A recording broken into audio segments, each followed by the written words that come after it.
आइए रुक करते हैं पीटीवी हिंदुस्तान पर इस वक्त की कुछ खास अपडेट्स की ओर। सुनो पाक शासको, कश्मीर कभी पाकिस्तान का नहीं होगा, बोले अमर अब्दुल्ला।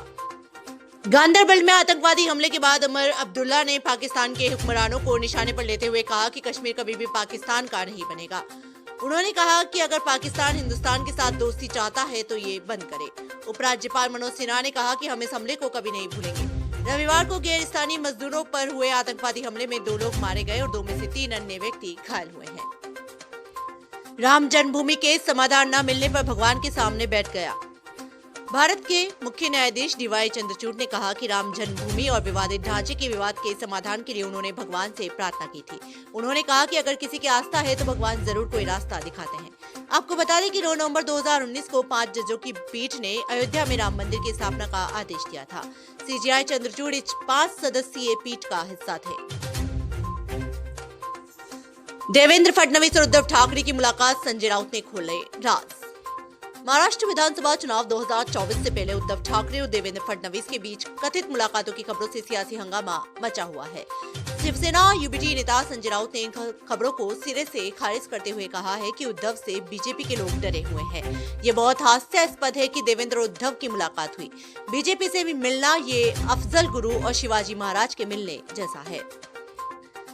आंध्र प्रदेश के सीएम की अनोखी अपील, बुजुर्ग आबादी का दिया हवाला। जी हाँ, आंध्र प्रदेश के मुख्यमंत्री एन चंद्रबाबू नायडू ने दक्षिण भारत में बढ़ती बुजुर्ग की आबादी को देखते हुए लोगों से ज्यादा बच्चे पैदा करने की अपील की है। उन्होंने कहा कि राज्य सरकार पॉपुलेशन मैनेजमेंट की योजना बना रही है और ज्यादा बच्चे वाले परिवारों को इंसेंटिव देने पर भी विचार कर रही है।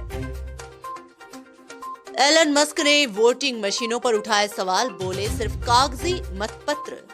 एलन मस्क ने अमेरिका में वोटिंग मशीनों पर सवाल उठाए हैं। उनका दावा है कि ये मशीनें चुनाव में धांधली करती हैं। मस्क ने देश भर के राज्यों से सिर्फ कागज के मतपत्रों का इस्तेमाल करने का आह्वान किया। उन्होंने कहा कि मैं एक टेक्नोलॉजिस्ट हूं और कंप्यूटर के बारे में काफी कुछ जानता हूं, लेकिन कंप्यूटर प्रोग्राम पर आखिरकार भरोसा करना उन्हें एक मतभेद लगता है, क्योंकि कंप्यूटर प्रोग्राम्स को हैक करना आसान है। कनाडा के साथ क्यों बिगड़े भारत के रिश्ते, विदेशी मंत्री ने किया काले सच का खुलासा।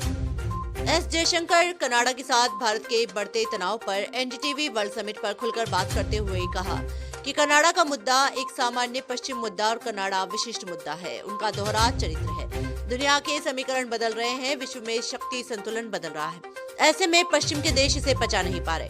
कनाडा खुद को जो लाइसेंस देती है वह राजनीतिकों पर लगाए बड़े प्रतिबंधों से बिल्कुल अलग है।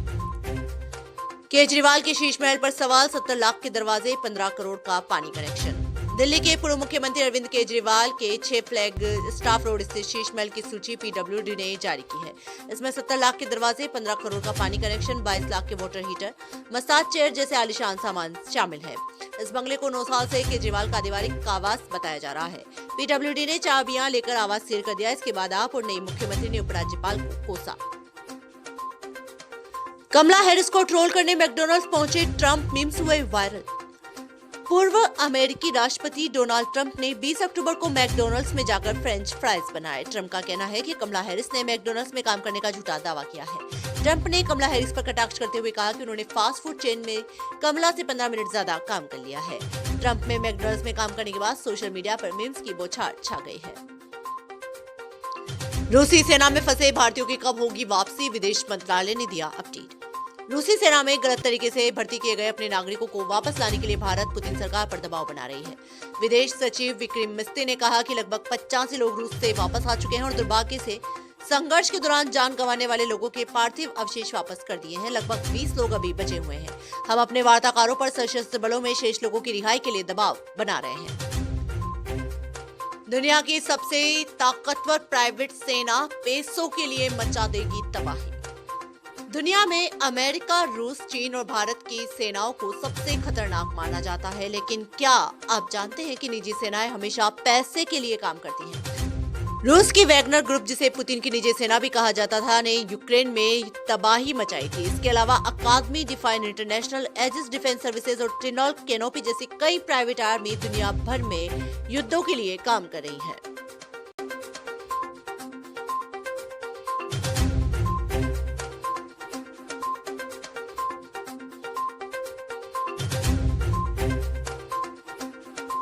देश दुनिया की तमाम बड़ी खबरों से जुड़े रहने के लिए देखते रहिए पीटीवी हिंदुस्तान। यदि आपने अभी तक आपका अपना YouTube channel PTV Hindustan subscribe नहीं किया है तो अभी सब्सक्राइब कर लें, बेल आइकन जरूर दबा दें।